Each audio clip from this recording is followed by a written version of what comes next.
Okay,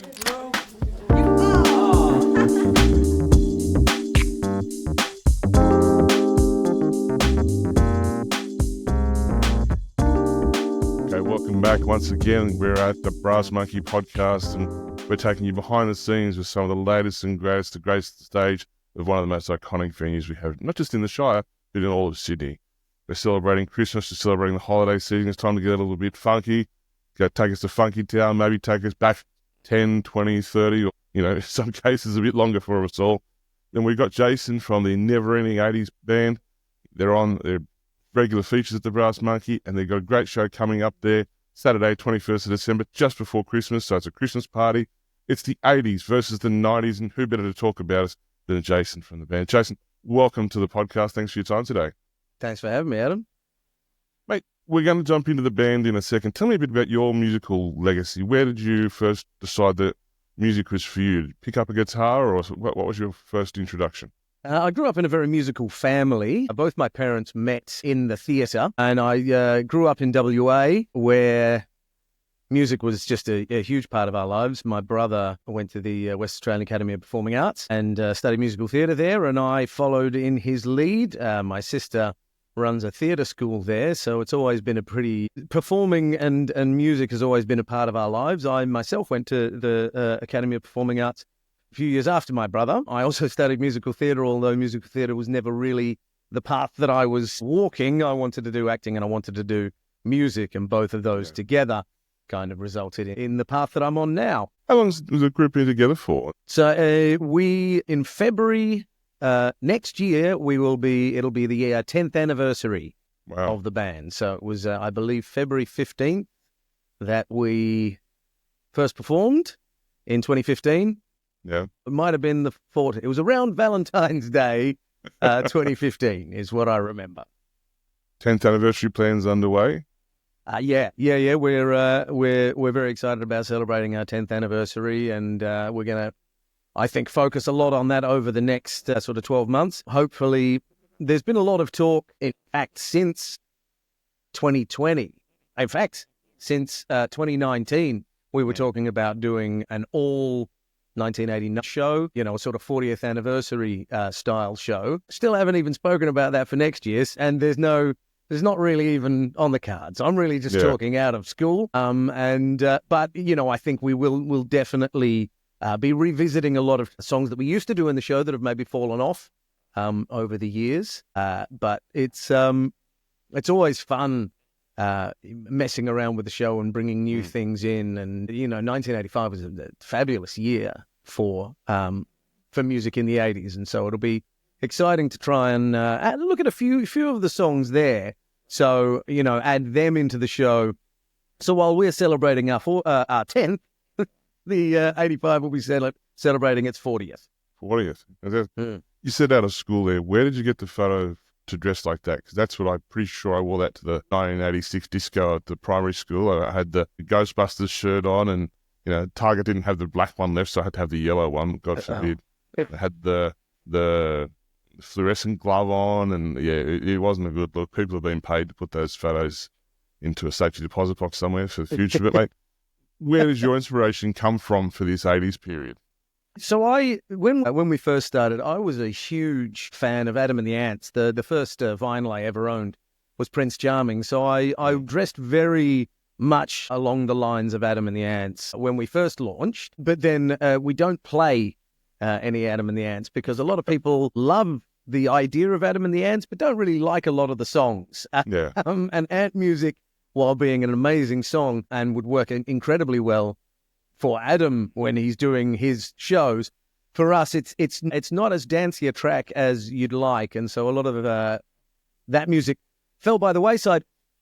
And so I started drawing inspiration from a lot of different places. I started tearing up T-shirts and wearing them as headbands, which was kind of that came from two places. One was from Simon Le Bon and Duran Duran wearing his sort of headband era, but also it was from the Bones Brigade, the Pal Peralta skaters, particularly Tommy Guerrero, used to wear torn T-shirts as headbands and stuff like that. And then all the other elements I've just sort of pulled, and the torn shirt, this I'll let you in on a fun little secret. Probably not that fun. This was actually part of a pajama set that I picked up, and the shirt never quite worked, and because the pattern was a little too much in an unbroken form, and then I remembered that the shredded T-shirt was quite popular in the 80s, and so I just decided to run with that. I think the 80s is, even when we first started rehearsing, because we rehearsed the show for about 6 months before we launched it. It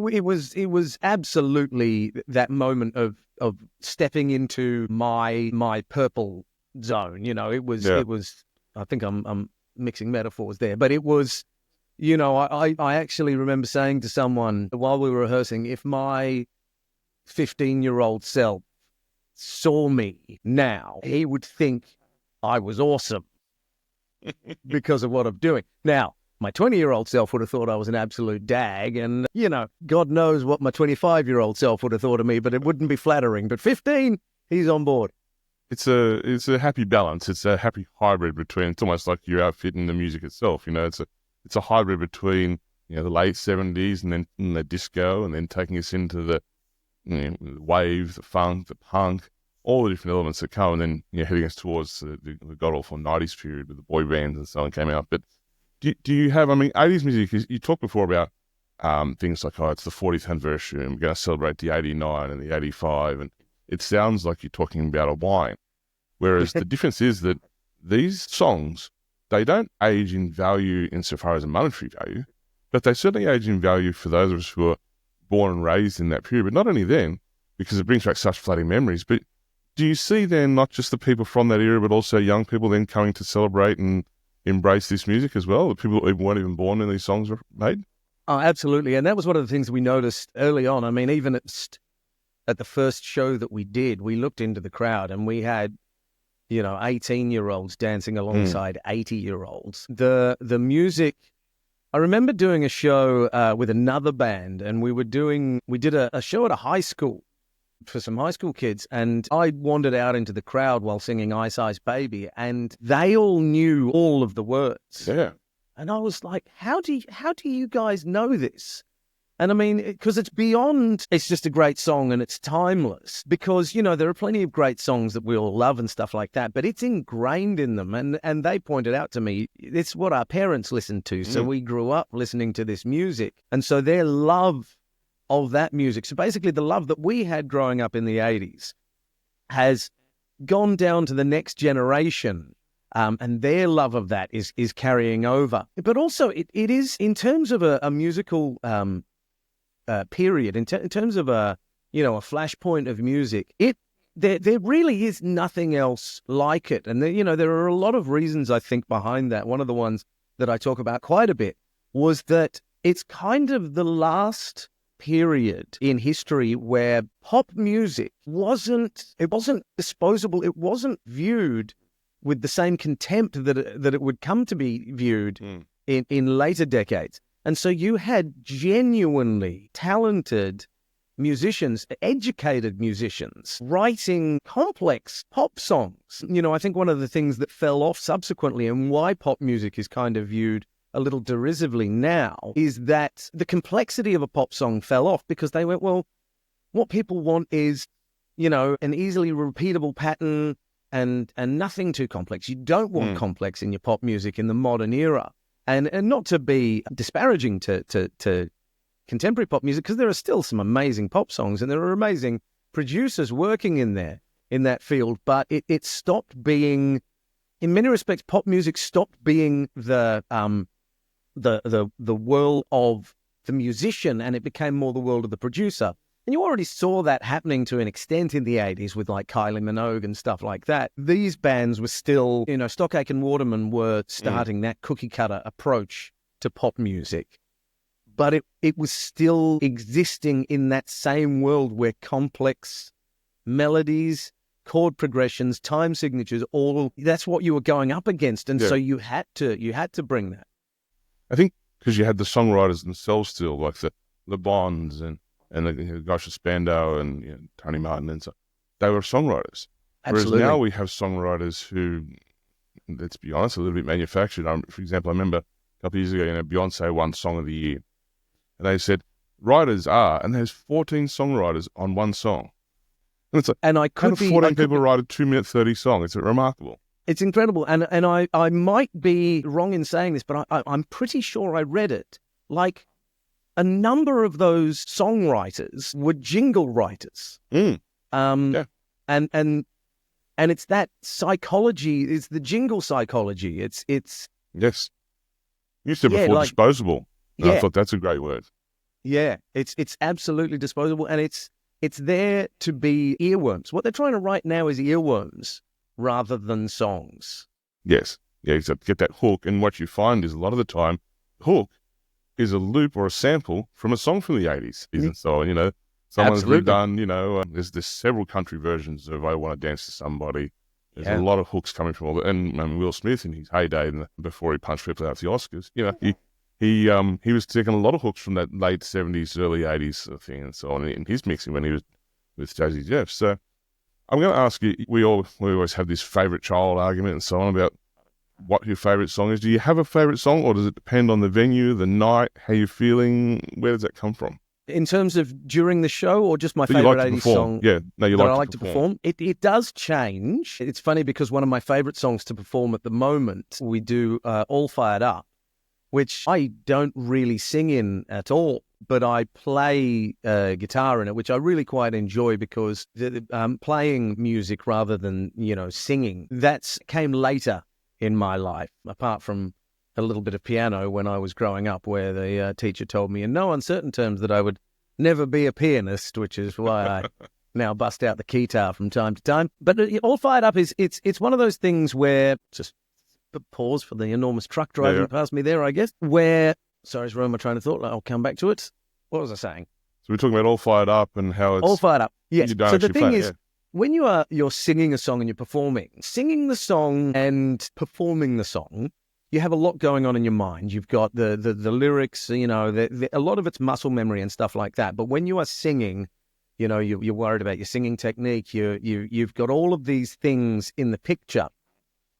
With All Fired Up now in particular, because we've been playing it for quite a while, I don't think at all. So it's one of the few moments in the show where I can 100% let go and just actually enjoy the show and enjoy the sound that's going on. And it's probably one of the few times that I get to experience the band in the same way that everybody else does, rather than, you know, being a part of the one making it. And it's Stella, the female singer, you know, I don't know if it's still the case, but for her, certainly one of her favorite moments in the show is when we do Radio Gaga. And again, she doesn't do a lot in it. Now, a lot of that is because it's an amazing song and she's a big Queen fan and things like that.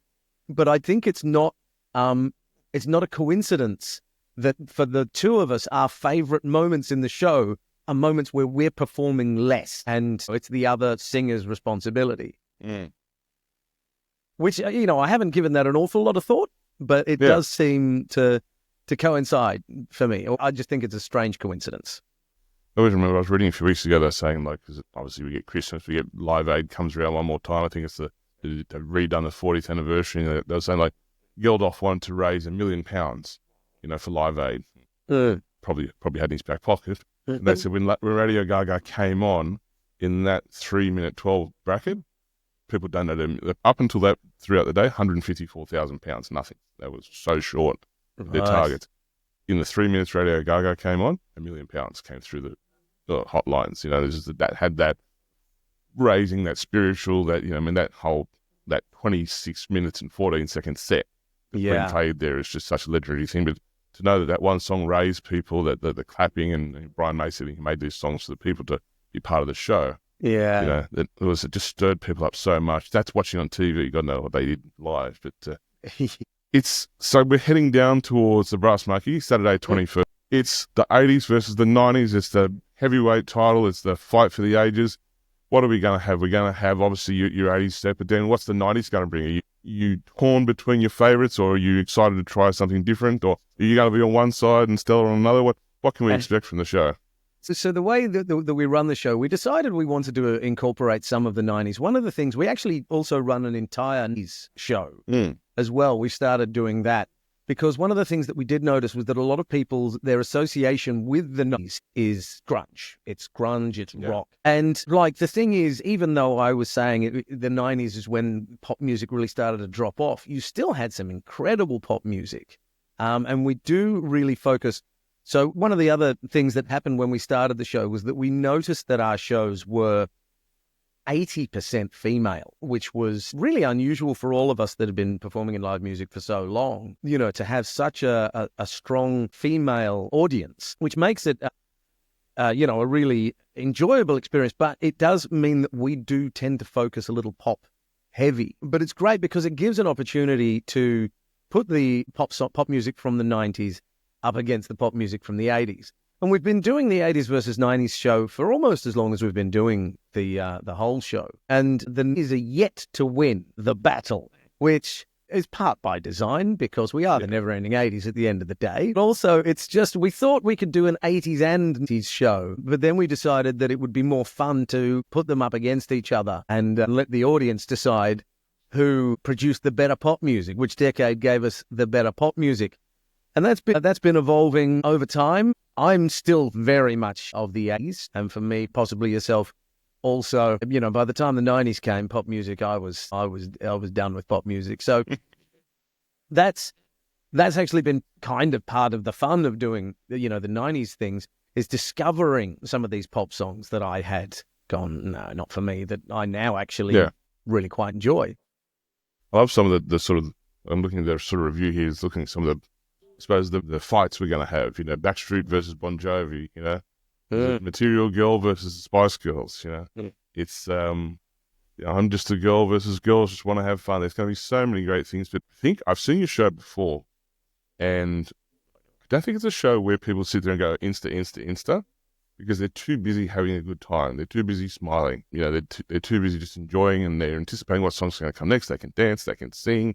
And I think that's a really remarkable thing.